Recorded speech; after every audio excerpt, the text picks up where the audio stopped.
Dear ladies and gentlemen, Pani та панове, this is an episode 32 in the series of conversation and interviews with intellectuals in Ukraine for those out there who are keen to learn more, think deeper, and hear from the original sources. But today I feel very anxious about our decision still to hold it, as for the second day in a row, all the territory of Ukraine has been hit by fresh Russian strikes. No electricity, no heating, no mobile connection or internet in some areas. And numbers of wounded and killed still not clear as it's ongoing attack, but those are hundreds and tens. And the team of Pan Ukraine stays in Ukraine, besieged by the terror and violence of the continuing invasion. I have no words to express our admiration of your dignity, and I would ask to start our today's dialogues with a moment of silence.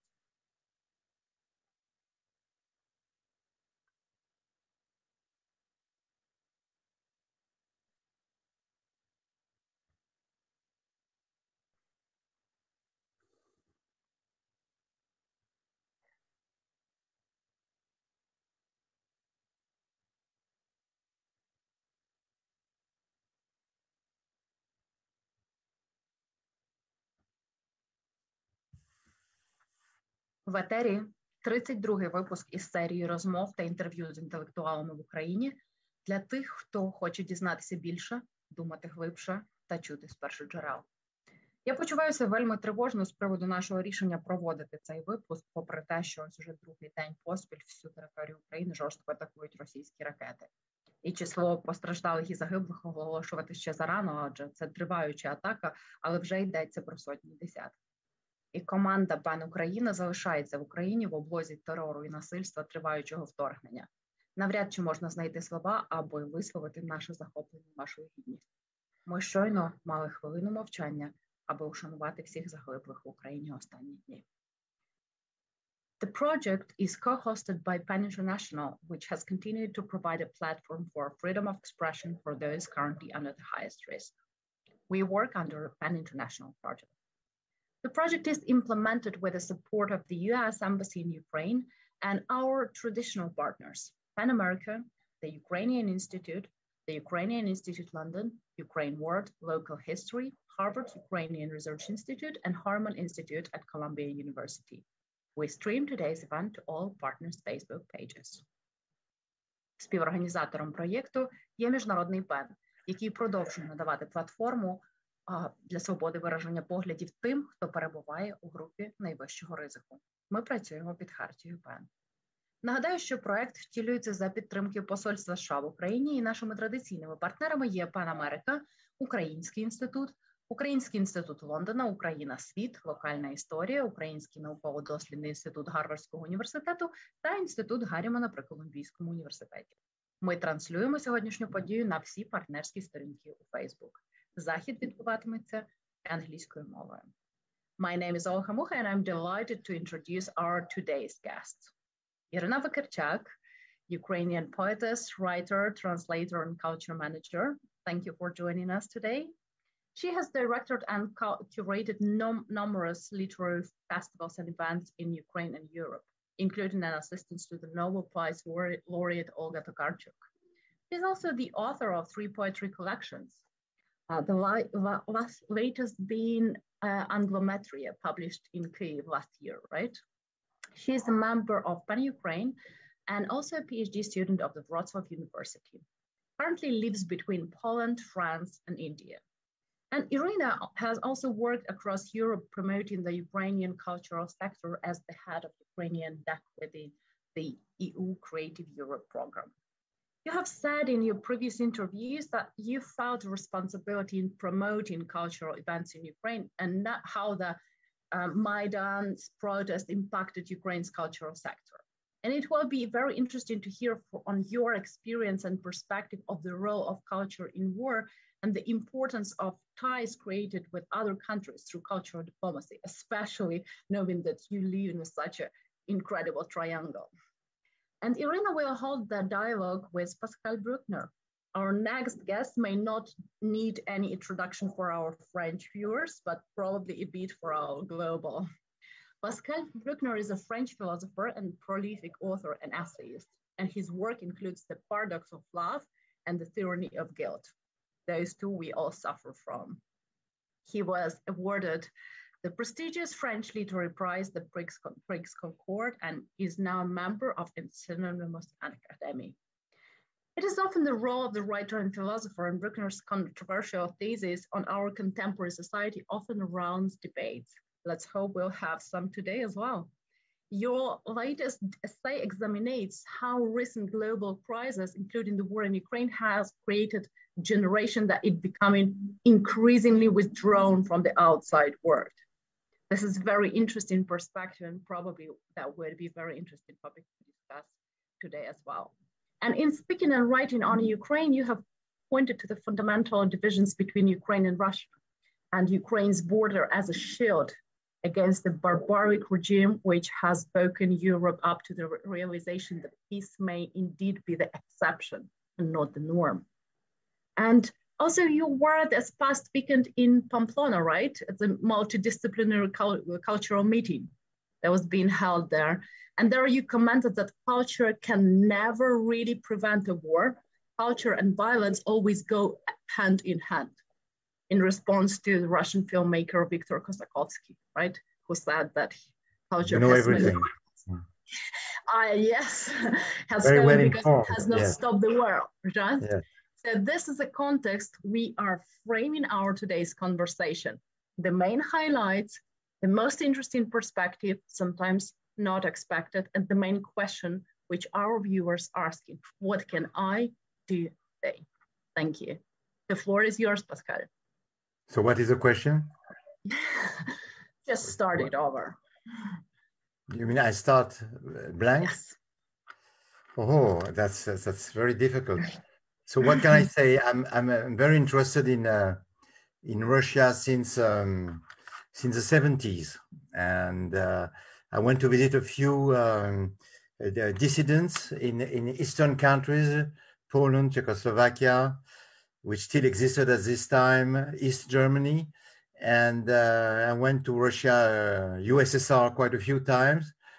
And when the war broke down in 1989, I published a book where I said, this is not the victory of democracy, it's just a failure of communism, which is not the same at all.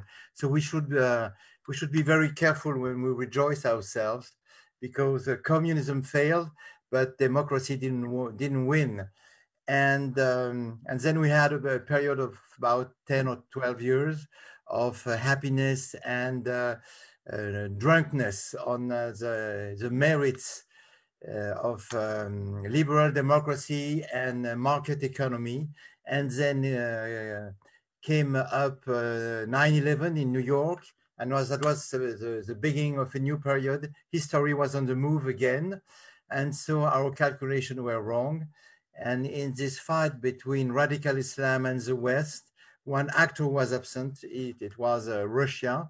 And I realized at this time that Europe, especially Europe, but also the United States, was telling itself a kind of a fairy tale. And the fairy tale was, history is over. We have found perfect remedy against barbarity. And we just have to wait for a few years or a few decades for this remedy to do its work, and every nation will convert itself to a parliamentary regime and market economy. And things didn't turn out that way. And I think what concerning Russia, concerning Putin, one of the first who made a major mistake was George W. Bush, when he said that he looked at Vladimir Putin in his eyes and he saw his soul, and he thought his soul was clean and nice, and that Putin was a good guy. And at this time there was another man, maybe much more insightful, called Otto von Habsburg, who was a descendant of the Austrian monarchy. Otto von Habsburg is dead nowadays. And we have to remember that he was the only Austrian official to refuse the Anschluss in 1936. So he left Austria, and I think he went to England to take refuge. And Otto de Habsburg met Vladimir Putin at the end of the 90s. And he had a strange impression. He said Vladimir Putin is a kind of angry little civil servant who reminds me of Adolf Hitler, who was a kind of failed painter in the 20s in Germany. And unlike Otto de Habsburg, most European leaders and American leaders didn't understand exactly what was the project of Vladimir Putin. And we had to remark the war in Chechnya, the war in Syria, and then the annexation of Crimea and Donbass, and then the war of course, in Ukraine, to realize what was really Vladimir Putin. Many people made a mistake about him, especially many of my intellectual friends said he speaks German. He quoted Immanuel Kant, so he's a man of the Enlightenment. And nobody really understood that Putin was an angry civil servant of the former Soviet Union, and that he wanted the West to pay for the destruction of the USSR, as he said himself, the greatest catastrophe of the 20th century. So now we are today, and Putin is ahead of Russia and is waging a horrible war on Ukraine and threatening the West, and his lackeys and his allies on TV every day threaten to burn Paris, Berlin, Munich, London, New York. And I think we have to take those threats seriously, because the first duty we have towards an enemy is first to recognize him as an enemy and not as a misled friend. But on the other side, we have to believe what he says. Putin said he would invade Ukraine. He did it. And this was Macron's fault, especially in December 19th. I don't know, you probably don't remember, but in December 19th, Emmanuel Macron, president of France, went to Russia with a team of French and foreign journalists, especially journalists from the New York Times. And on his way back to France, he said, I think we made a good deal. Putin is okay. He will never station troops in Belarusia. He will never settle atomic nuclear missiles in Belarusia, and he will not invade Ukraine. His troops are turning back. And we know what happened a few months later. So negotiating with Putin is like, as Solzhenitsyn said, is like negotiating with a communist. We know that they are lying. They know that we know that they are lying, but they keep lying all the time. So there is not a word that we can believe when Vladimir Putin, former KGB agent, says something, because his regime and his country is the empire of lie. He's lying all the time, and we cannot trust him. So we have to be extremely suspicious. And that was probably Macron's mistake, to believe that by calling Putin many times, I think he called him 21 or 22 times, he would be able to flex his position, to make him change. And for a Frenchman, there is an interesting body language. When we had our presidential election in recently, I think it was in June, Macron was opposed to Marine Le Pen. Marine Le Pen is a far-right leader, very favorable to Putin. Her party was financed mainly by Russian banks. And when Macron was speaking to her, he looked extremely contemptuous, and he was looking at her as if she was a fool. And when Macron went to speak with Putin, in this huge table, Macron was making a lot of gestures. He was moving a lot, and Putin was motionless, impassible, totally contemptuous, looking at this small French guy, moving a lot, begging him to stop the war, or to not to start the war. and Putin didn't move one eye, didn't move one eyebrow, and hence the word which you use in Ukraine and which they use in Russia, to Macronize, which means to speak, not to say, to speak in vain, and to gesticulate, not to do anything. And, yeah, this is rather a contemptuous word with a contemptuous connotation, and as exactly. all the dictators, Putin is a charismatic as a person, and also he enchanted completely the Prime Minister of India, Modi, who is, you know, they have very good relationship. But I also would like to, you know, I have observing the life here in India. I came out to conclusion that we are all very different as civilization, because like India is a totally different civilization than the Western one. But also this war proved that Ukrainians belong to Western civilization, and Russia as a country, and all this former empire with all the nations it suppressed and destroyed, it has become a separate civilization, which doesn't have much to do, especially in the terms of values, with Western civilization. And if we, you know, if we go back to just to illustrate, if we go back to the definition of civilization, it started, they say, when human beings began to bury their dead. And maybe you have seen the pictures of the deceased Ukrainian soldiers are met in their hometowns. There are entire streets lined up with people on their knees with flowers, giving the last honor to their heroes. And unfortunately, the Russian side, they don't care about their dead. They don't make any efforts. They just, you know, let the corpses be where they are, and it's the Ukrainian side who is, you know, taking care of it if there is such an opportunity.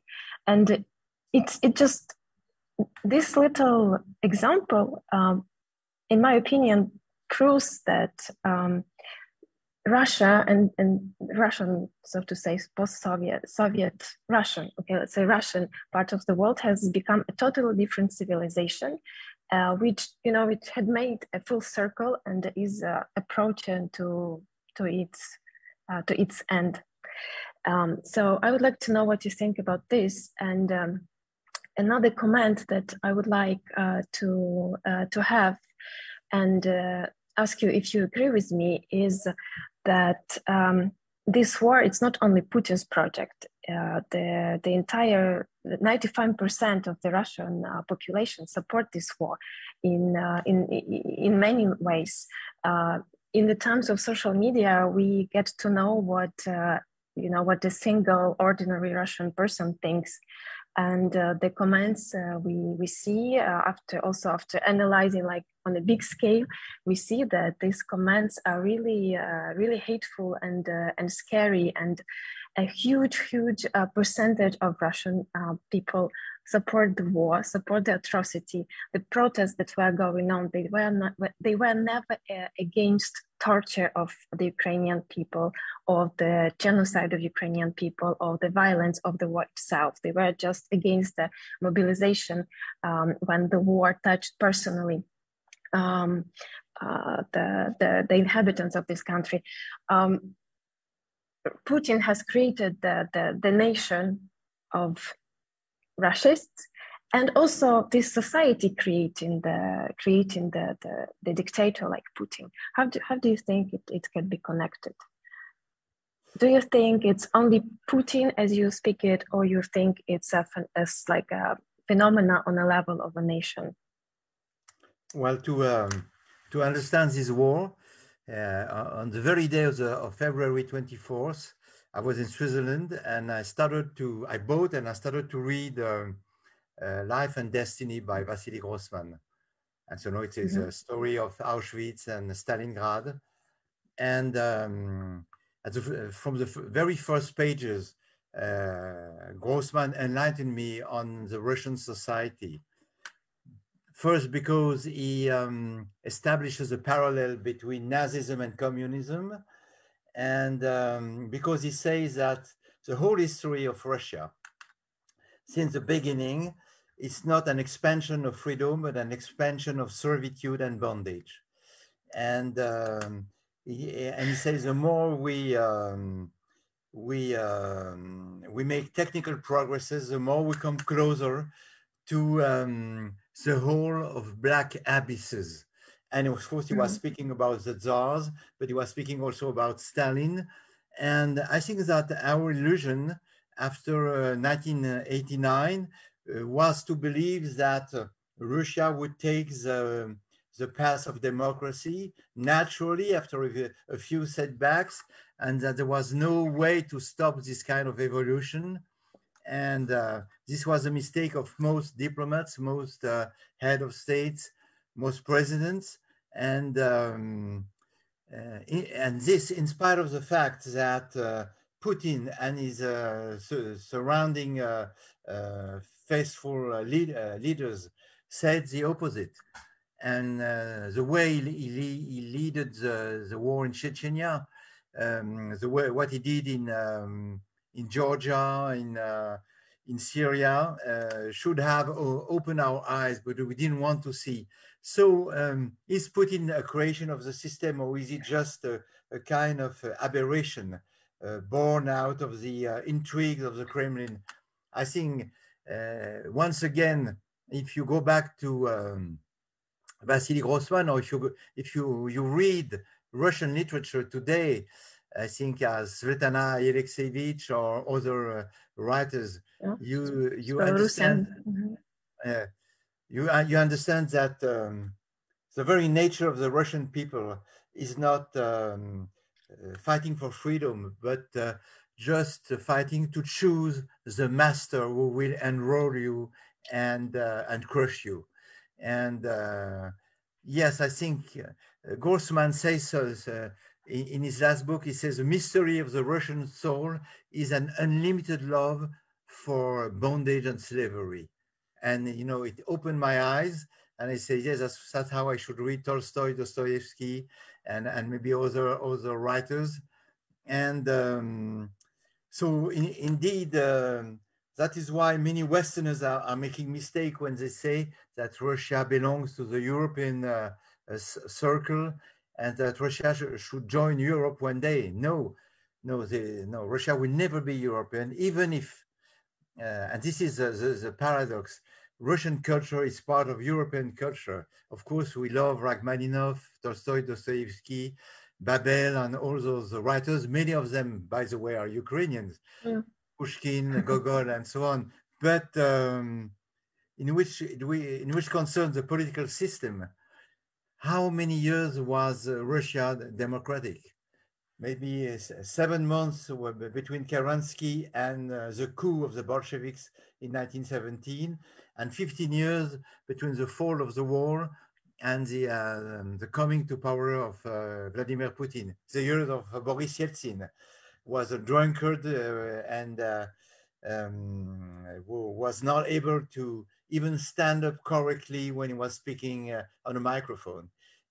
But except those 2 very short periods, Russia has never been, and will probably never be, a democratic country.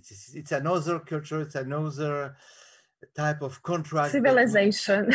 Yes, another civilization. I call it a different civilization because it's about the very basic human values which makes us human, and Russia and the lands upon its influence, they have been going in a totally different directions, and it's been the Russian oppression against Ukraine. It's been there for how long? For 100 years.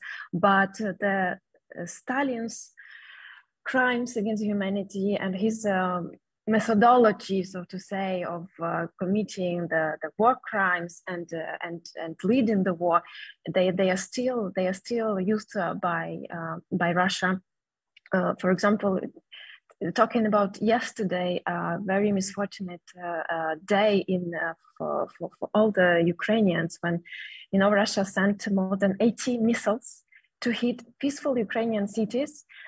They targeted the important objects of infrastructure to deprive the Ukrainians of electricity, of heating during the harsh winter, to break our spirit. But the other target was just targeting civilians and hitting children's playgrounds in the center of Kiev, for example, to demoralize Ukrainian population. What I'm seeing among my friends, my family, my relatives, among my friends on Facebook, let's to say, this is only brings more anger and more courage to the Ukrainian people.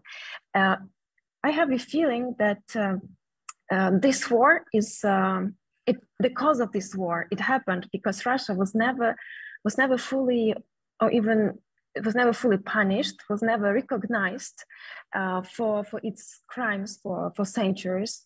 That's why I read an article about why Russian soldiers are so cruel with the civil population also, and the answer is that they don't feel they are punishable, that they can be responsible. They have the freedom to do whatever crimes they feel like, and they don't have the feeling that they can be punished. And it's the same about Russia and Putin as well, because Russia was never made responsible or legally punished in a way for Holodomor, for example, as Germany was after the Second World War. There was no reparation. There was no, any responsibility, and this unpunishability of Russia, it's in many ways thanks to the myth of the great Russian culture that it built. Now I'm speaking to my foreign friends. I'm reading their comments on social media. I'm talking to them, and also many intellectuals among them, and they still have problems with accepting that Russia can be bad with such a great culture, such great literature. And so I really appreciate your comment about Tolstoy, Dostoevsky, because we need to raise this awareness. We need to raise this voice, because Russia was constructing this myth on purpose, very consciously for many centuries. Yes, and Ukraine was deprived of this activity. Now I'm coming back to Ola's questions about the role of cultural diplomacy, of building the image, and we did not have this shield of the image of the country as a carrier of a great cultural value, and. After Ukraine, after the Soviet Union broke off, the population of Ukraine, we were just trying to survive, dealing with political crisis, with economical crisis, and only like in recent years, the cultural diplomacy and conscious approach to building the image of the country abroad was established on the level of the government, and. On the other hand, there was a lot of public cultural diplomacy, but it's not the same when it was if it was done systematically, like it was, for example, with France, which also made the image of France so powerful. So this is the war which goes in two different fronts. The one of them being informational and also cultural, and probably I never felt about, for example, poetry so good in terms that, like, by writing just one poem, which is translated later in many languages, or you writing it in English, you can carry the idea, the values, the situation, the emotional state of ordinary Ukrainian or of yourself to the world. And these are like, you know, like little messages which go out there to communicate with the outside world, because we still have to build our, you know, this shield of culture, of the strong image of the country. And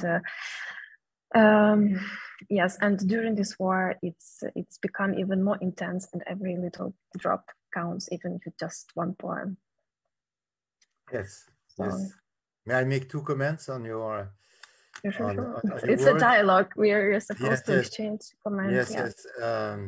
Just two things. I think that the way the Russians are fighting nowadays in Ukraine, especially in the first week of the war, is very close to what the Russian troops did in 1944, 1945 in Germany. Of course, it was Nazi Germany, but then the motto was rape as many women as you can.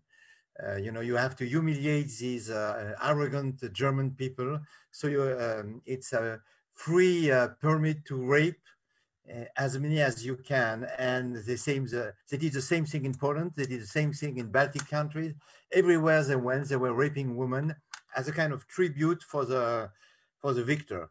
And you could have thought that things would have changed since 1944 and 1945, but not at all. When the Russian comes, they rape, they kill, they steal. And we have had many examples of Russian soldiers taking washing machines to take them back home, or and hiding toilets sometimes too.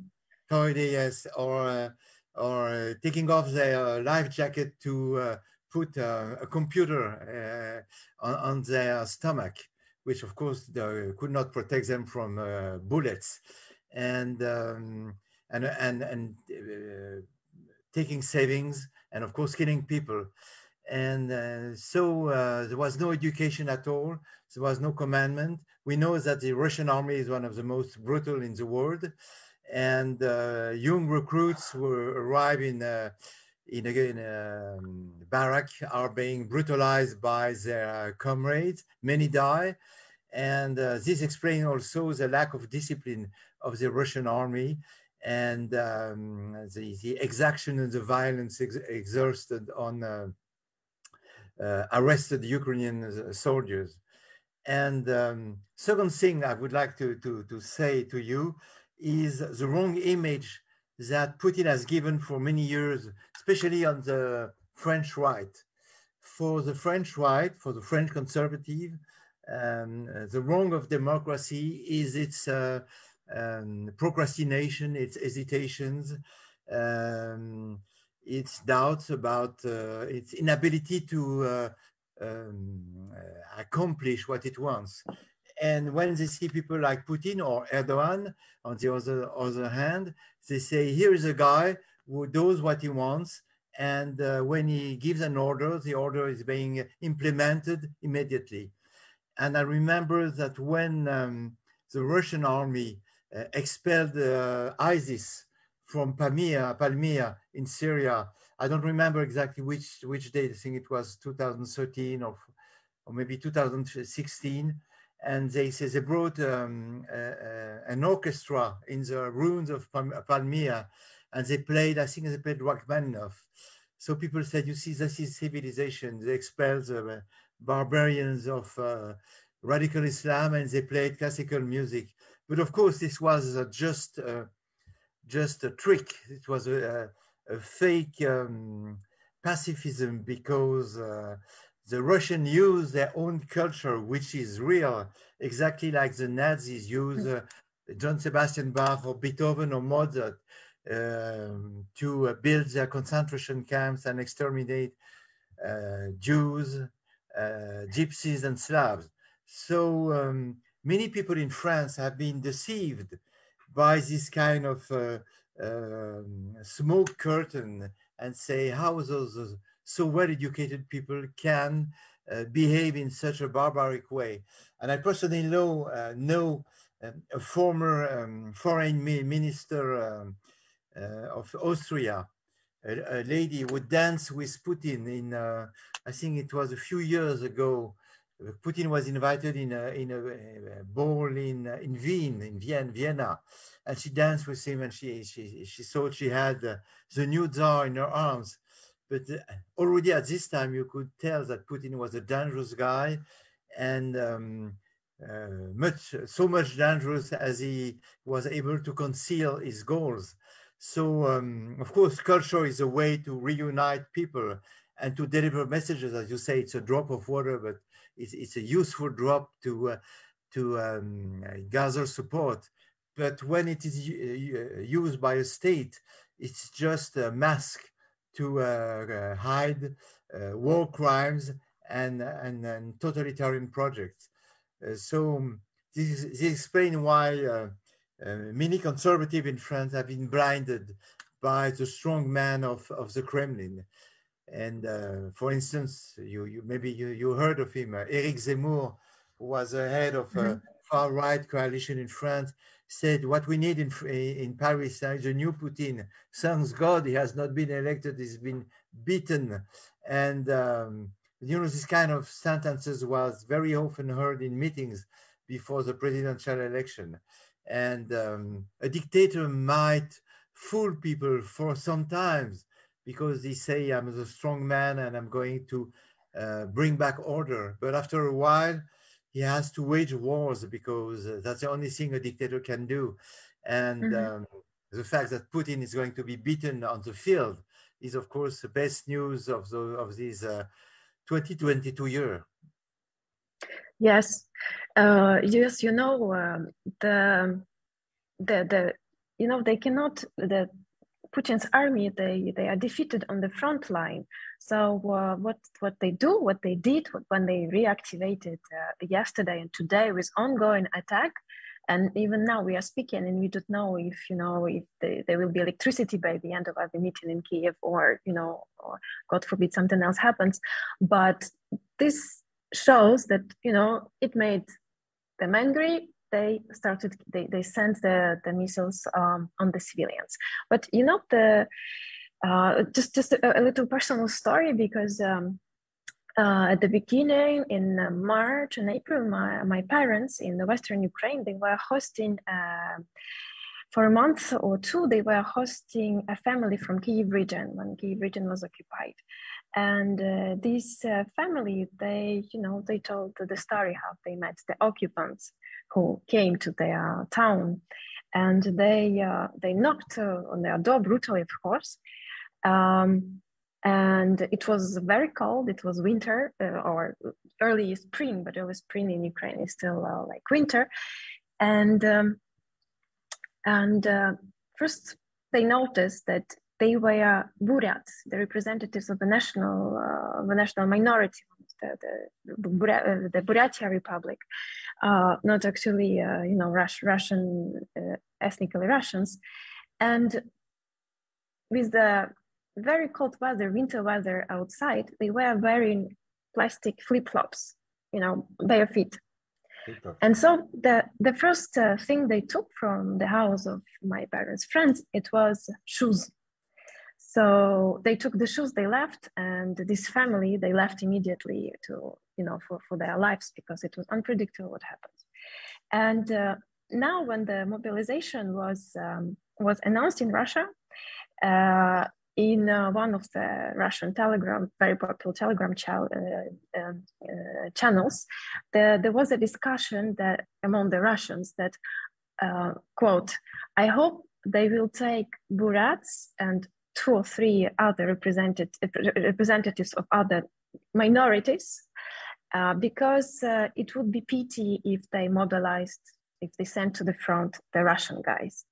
So you see, this just proves that this country is a different world without even respect to their own citizens, and they are still doing the same what they've been doing during like Soviet times and before. They are just exploiting the nations which Russia have been oppressing. And I have another little story. I was in Poland a couple of weeks ago, and my Uber driver, he was Uzbek.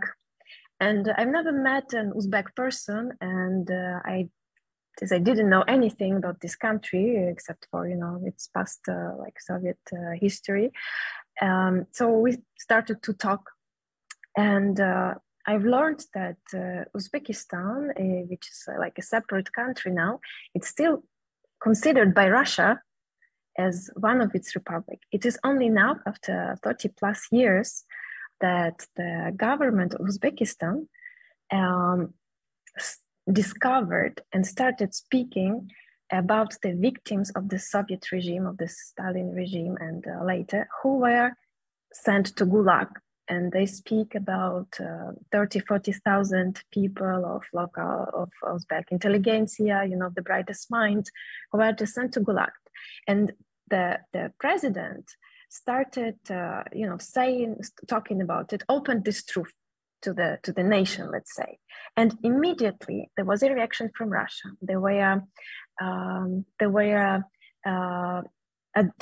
open addresses, open letters from Russian politicians, from Russian celebrities, even, you know, judging this gesture of the president as anti-Russian gesture, as though, you know, this country still belongs to Russia. This just another proof that these ambitions, they never stopped, and that in Kremlin they never stopped, you know, thinking about their country as Soviet Union. But in Uzbekistan was the country which kind of preserved their independence, but people there are so scared still to say anything anti-Russian. They don't want to go to the war against Ukraine, but they will never say anything against Russia, and they are still under its influence. They are sitting quiet, and this is the same thing which Russia wanted to happen to Ukraine, to oppress it, to make it lost its dignity, independence, to be completely under the huge boot of the Russian Empire. But Ukrainians as a nation, we resisted over these hundreds of years. We resisted, and we, as a nation, we are still independent. We are promoting our culture. We built as much as it was possible under the circumstances, a decent level of life, and you know, and the fact that Ukraine does not need Russia is the main government, the main argument for the Russian dictator, and for the Russians who support the war. This morning I also saw that one of the missiles from yesterday hit a big storage of cosmetics, and it provoked a huge wave of joy in this, you know, Russian online communities.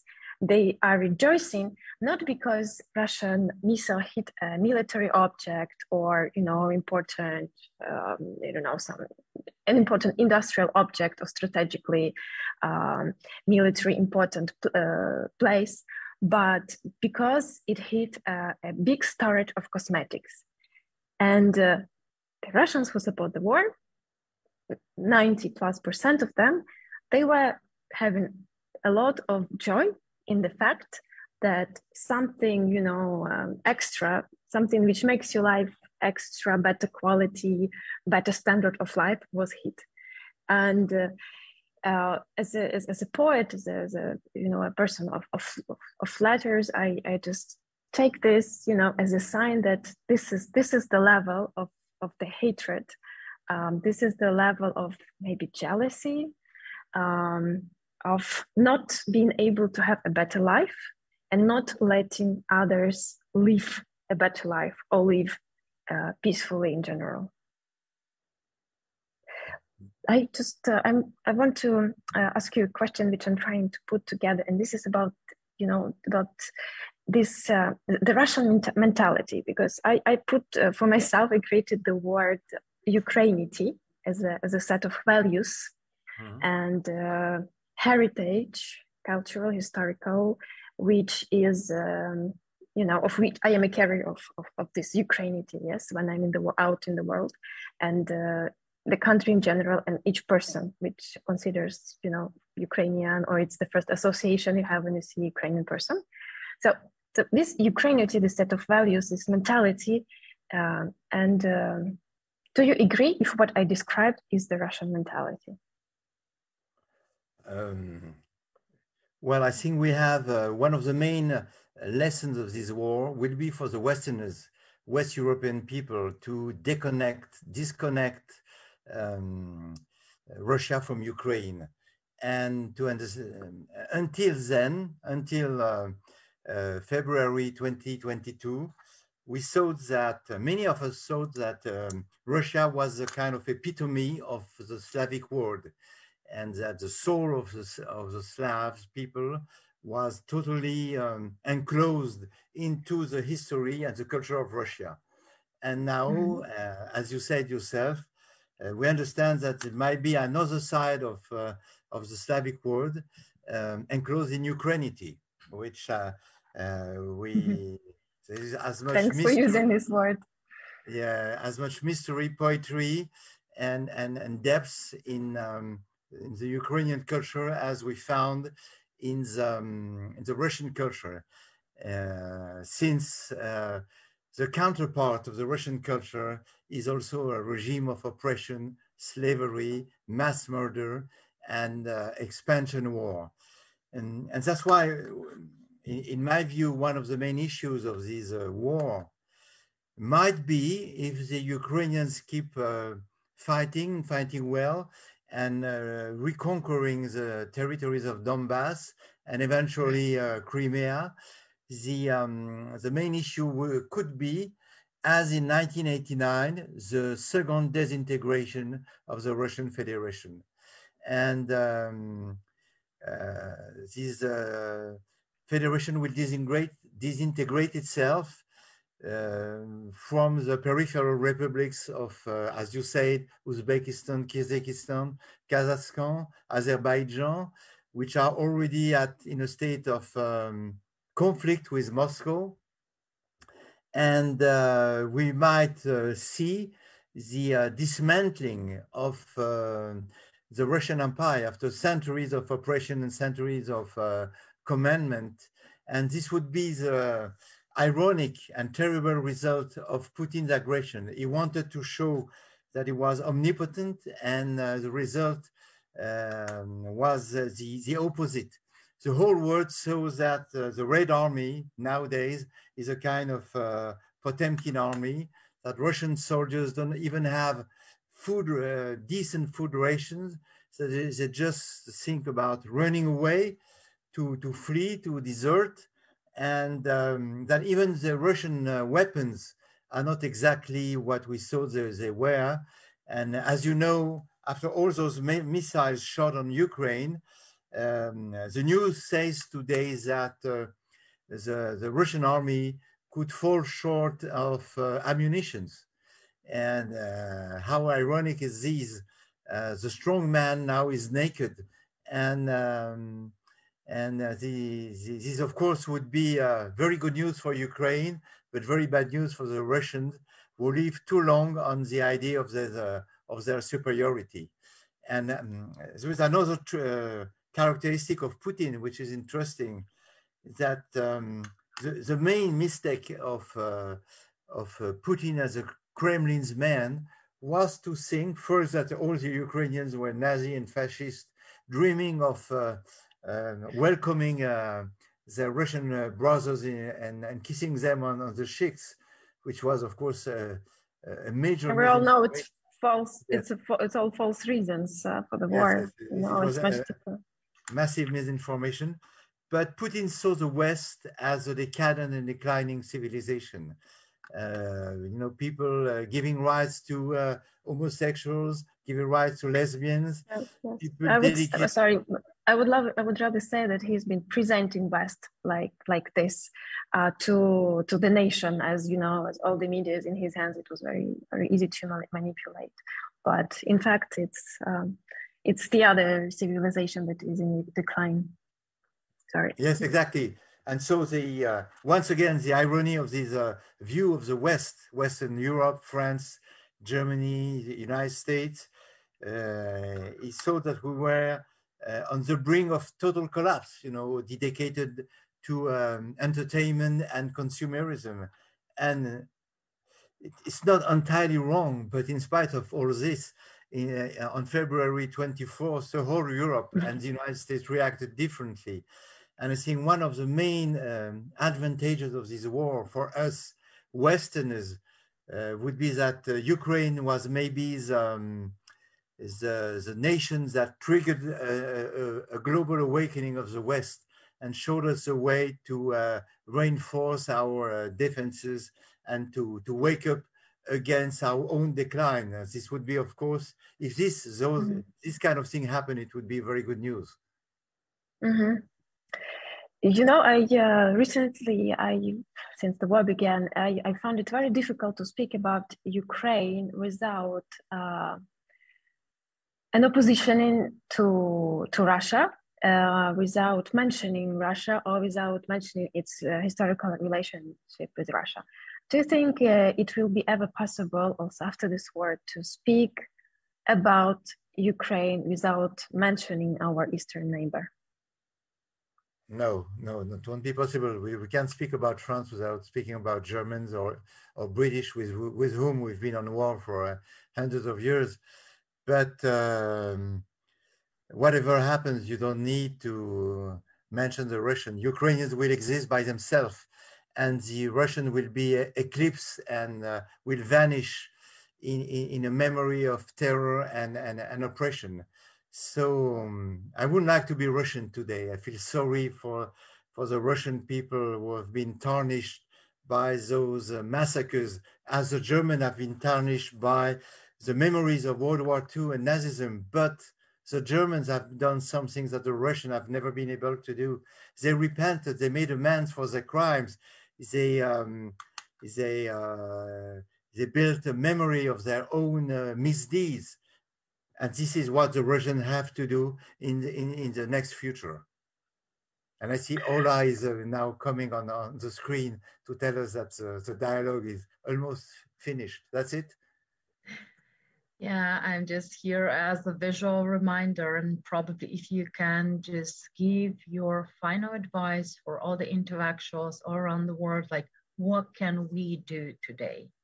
What is our personal responsibility about that? Me? So, well, my job as a writer is very simple, and it's the same for the last 40 years. I've been in favor of Ukraine since Maidan in 2004, since the invasion of Crimea and Donbass in 2014. I had to fight against friends and media who supported Russia for different reasons. So I think we have to. I personally have to encourage the French government to supply more weapons to the Ukrainian army and to fully divorce with Putin and his regime. I think the time of the phone calls of Emmanuel Macron with Vladimir Putin is over. He called him 21 times. It was a failure. It was worth to try, but there is nothing to do to shake the despot. So the future of Putin is either it will be put aside by his own people. He might be eliminated by the FSB or by the people from his army, or in the best way, it could be translated to the Den Haag in Netherlands and finish his life in prison like did Milosevic, Karadzic, and Mladic, like Shoigu and all the members of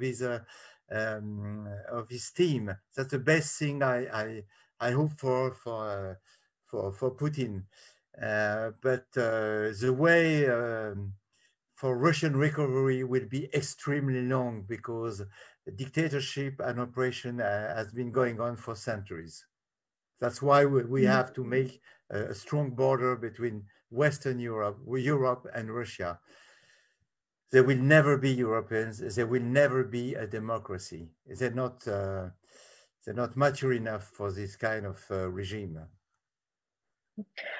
Dear Pascal, thank you very much for for sharing your insights and knowledge and being on the other side, and also for I felt relieved to break this I call it this really confusion when the Slavic nations are put up together, even by the cultural projects, by cultural institutions, by any other with good intentions, but totally confused. And I'm very glad that in today's conversation we agreed on separating this Western world with this other civilization, as I call it, in the east from Ukraine. And yes, and thank you for speaking for Ukraine in France. Well, no, it was a pleasure to be with you and to share those ideas, and I hope we can do other dialogues on with the Pen Club or with other medias by Zoom. It's very useful, and I follow the situation every day, hour by hour, and I look passionately at the situation of the Ukrainian army going eastward to reconquer the lost territories. Okay. Yeah, that's true. By the way, French Pen is translating the newsletter on the war situation and culture heritage each week and sharing it with French media, what is also great support. Okay, I receive a daily website from the Ukrainians since 4 years. So, it keeps me informed very well of what happens in Ukraine and Russia. Yeah, thank you so much. And not only for this conversation, but also for your awareness, right? Thank you, Iryna, and good luck. Thank you. And thank you, and especially for pointing out those different cultural angles, and also for bringing up such a detailed context, historical culture, and probably even mental heritage, right? And thank you for continuing the discussion on values of civilization, because it gives the whole conversation the wider context. And also a number of important points you raised, like a feeling of being untouchable and never punished, or even responsible as deeper reasoning to be aggressor, or cultural public diplomacy and image of the country, which is changing for Ukraine right now. And keeping your dignity on and not falling for, how you call that, Macronizing or Macronization? Macronizing. So, and that was a very important issue about Russian optics as basic settlement remaining to be changed, especially in the context of Slavic studies. And if you would ask yourself, our viewer, what can I do today as an intellectual? Today I would say, remember, we know that they are lying, and then they know that we know. Stay suspicious, be critical, and care about your data. This is also what keeps you human. And this is what our dialogues are about, genuine perspective of the reality and your own answers about that, sometimes really uncomfortable. Can I say that? Yes. I think the Ukrainians know the Russians much better than the Russians know the Ukrainians. They thought that they were brothers, but in fact they were different people. And this is the main divide between the two countries. Okay, that's a very important point. Very well said. Yes. Thank you. And this is what our dialogues are about. Right? Okay. This all would not be possible without the support of our partners, the US Embassy in Ukraine, PEN America, the Ukrainian Institute London, Ukraine World, Local History, Harvard Ukrainian Research Institute, and Harman Institute at Columbia University. The gratitude, of course, to PEN Ukraine, which continues to stand at the front lines in the name of freedom and truth. PEN International is proud to be a platform that supports freedom of expression. We hope those dialogues give you enough insights and material for deep thinking. And thank you again, our great speakers. That was pure pleasure and great privilege. Thank you. Thank you, our viewers. The next episode will be held next week. We'll be hosting Tatiana Harkova, Ukrainian literary scholar, journalist, and essayist, and Sylvie Kaufman, French journalist of Agence France Presse and Le Monde. Follow our dialogues of war, spread the word, and stand with Ukraine. This is our shared responsibility today. Thank you. Thank you. Goodbye. Thank you. Thank you. Thank you, Pan Ukraine.